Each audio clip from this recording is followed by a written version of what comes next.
Hey, what's up, VC? It's Steve again, Harmless Rebel. Time for another vinyl update. It's going to be kind of a mixed bag. Quite a bit of stuff here to check out. First up, a little bit of new wave of traditional heavy metal. This is a Polish band. Lyrically, kind of silly. I really dig the music, though. They are going for that kind of the cheesy lyrics. I love the artwork. I know it's kind of a ripoff of a video game, but really killer artwork. This is Hessian, and it's, what is it? Mercenary Retrograde. Really killer musically. It's gotten some hit or miss reviews. People either love it or hate it. Like I said, usually I'm not one for the goofy lyrics. In this case, though, I just really dig the whole package. You can get this for relatively cheap. I think Hoofchild has it for $10 now, if I remember correctly. One I definitely recommend picking up. Look at that killer artwork, though. Next up, so I showed this during my record store day video. I finally got around to spinning it. I've been spinning this nonstop. I've spun this probably 8 to 10 times in the last couple weeks. I know a lot of people have been complaining about the quality of it, and I played this initially on my old needle, which was, let's see if I have it here. I was running a Nagaoka MP110.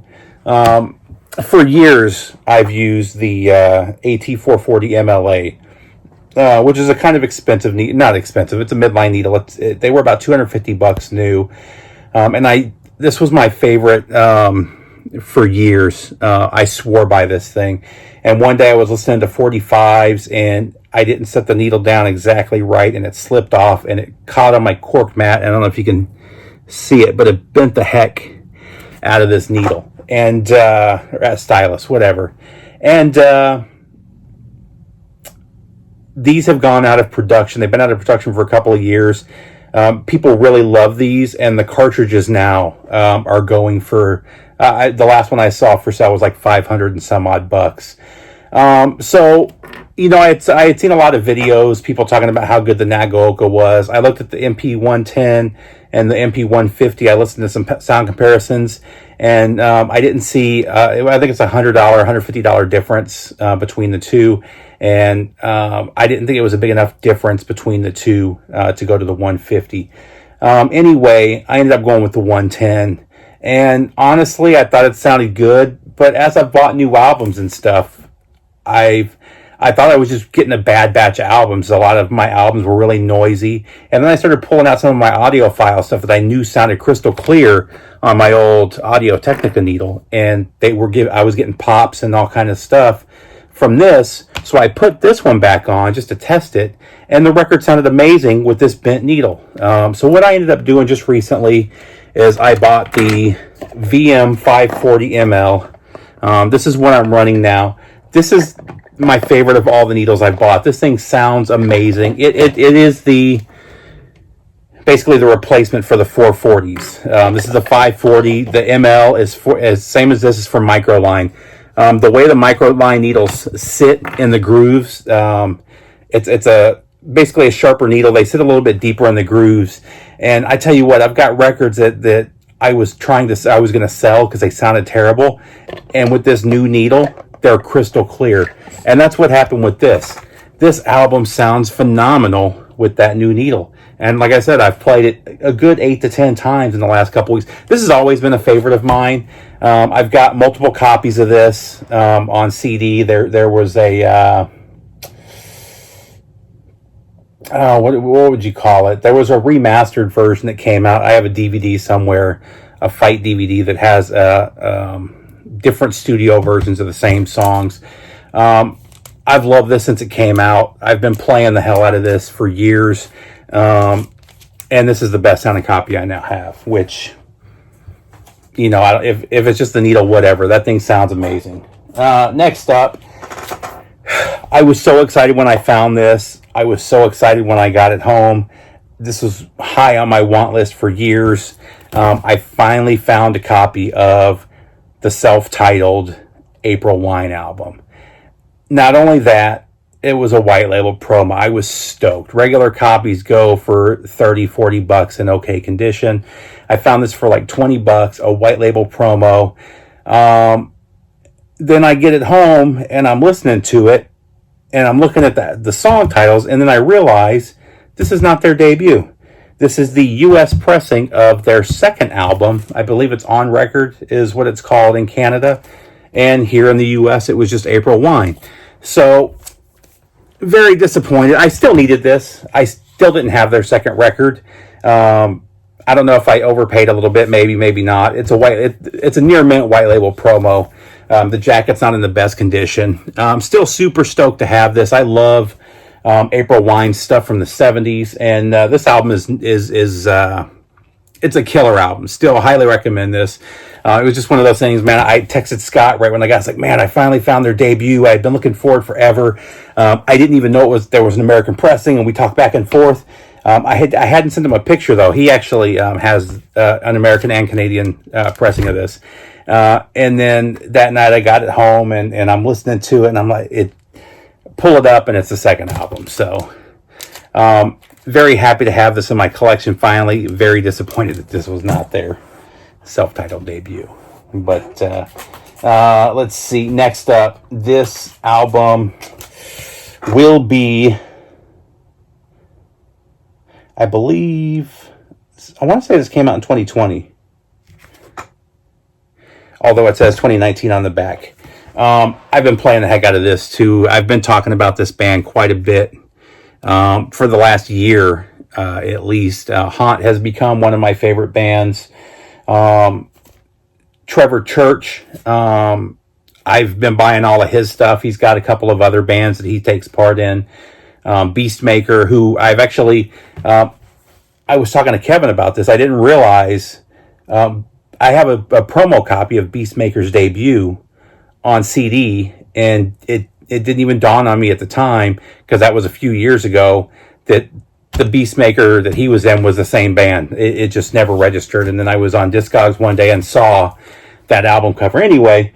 So unbeknownst to me, I've been a fan of Trevor Church for a number of years. But man, Haunt is my favorite of his projects. He's got another one that I just got. Let's see if I have it right here. I haven't spun it yet, but I do have this. This is one of his side projects, Hysteria. This one just came in yesterday, so really looking forward to spinning that one too. But like I said, I've been getting into all of his stuff. Highly recommend picking this one up. It's just a killer. This is one of my favorite new wave of traditional metal bands. I would probably put them in my top 5 new wave of traditional metal bands of the last 5 or 6 years. Next up, speaking of one of the best new wave of traditional metal bands, a lot of people put this in their top 5 last year. I'm kind of torn on it. The band's first album, which was called The First, number one, it took me forever to get their first album. I remember when, I want to say it was 2015, maybe it was 2016, when their first album came out, and Greeno and Biosite 1 and a couple of other guys were really talking it up, and I looked everywhere. I could not find a copy here in the US, and the copies in Europe were it was something everybody wanted. It was just sold out everywhere. So it's funny, I got this in the mail, and then like a week later online, I finally saw a used copy pop up for like $15. So because I got that about the same time, I've been playing them nonstop back and forth. The big difference is this one has a different singer. This is the new album, The Inevitable War. I don't know how well you can see it. The artwork on here is fantastic. This is on Back on Black Records, and I believe it's a green vinyl. I don't know if it's made my top 5 of last year, and I'm still kind of torn. I really like their original singer. This guy is good too, just not as good. But still, this was a killer album. It's still one that I recommend you guys pick up and add to the collection. But the first album is really the one. Next up, this is one that I got from, I believe I got this from Rob Caldwell from Bombworks Records. On one of the websites, he had this up, relatively cheap. I didn't have a copy of this, oddly enough. I actually thought I had a copy, but this is Raven live at the Inferno. I've always liked Raven, but ever since I saw them live, maybe 3 years ago, I've just been on a huge Raven kick, and I listen to at least one of their albums a week easily. And this one was getting love for a couple of weeks there, but really happy to finally have this one in the collection. Next up, this one was Vclt from Scott Waters, maybe a year ago. This band has 3 or 4 albums. I believe they're Spanish. This is 2012, so this one was quite a while ago. But this is Angelus Apatrida, The Call. Kind of a trippy, almost like a foil type. It's not. It just gives that appearance, but almost like a foil appearance. Just really killer Spanish thrash, though. Really dig this band. I really need to get some more stuff from them. This is the only thing. And he had been talking them up to me for years, so I was really happy when he ended up sending me that one. Next up, I'm sure most of you guys have seen this. This was finally released mid last year. I had to return this like 3 times before I got a copy that wasn't either badly bent. One had a huge seam split across the top. One of them, the record was warped really bad. Finally got a really nice copy, but this is 9 Lives from Aerosmith. I can't stand this album cover. I definitely prefer the original. I know Indian Americans were offended by it. I have some Indian friends in India, though, who thought it was pretty cool. Regardless, they switched to this new album cover. This was still a great album, though. This is about the time when people started falling off, though. And if you're an Aerosmith fan, especially if you like the late 80s through the 90s Aerosmith, give this one a spin if you haven't given it a chance. It's still, I think it's still a great Aerosmith album. So this next one. So I was putting together a best of 2019, and this is one of the reasons that kind of fell apart. So this album was going to be in my top 5. And I had told everybody about this, how great this album was, and how surprised I was by how great this was. I haven't really been a fan of anything that this band has released in the last decade. And this is one of those bands that I grab a copy of all their new albums just hoping, excuse me, my allergies, pollen's really high right now. Oh man. I've bought their last 4 or 5 albums from the 2010s. And with really high hopes, and they've all disappointed me until this album. This album has completely blown me away. Like I said, this was going to be in my top 3 albums for the year, and then I found out it came out in 2018. I was shocked. I got it from a new release. It was a new release wall showing it, and it was all albums from 2019 when I bought this. This was in like January, February, and I thought for the whole year that this was from 2019. There were some other things that happened that ended up leaving me, making me decide not to do a best of, but this would have been my top 3. And had I known about this in 2018, it probably would have been, but this is really, I don't want to call it a return to form because their early stuff was death metal, but this album is absolutely phenomenal. This is Queen of Time from Amorphous. I can't recommend this one enough. If you're into progressive metal, this is where it's at. It was just such a killer album. I got it on CD first, and this thing was in my car for months, and it got pretty regular spins. And since I grabbed it on vinyl, it's gotten 5 or 6 more spins. Really, really digging this one. And again, can't recommend this one enough. And I'm really glad to be able to give a 2 thumbs up type of deal to Amorphous again, who back in the 90s were definitely one of my favorites. Let's see. Now we're going to get to a couple of classics.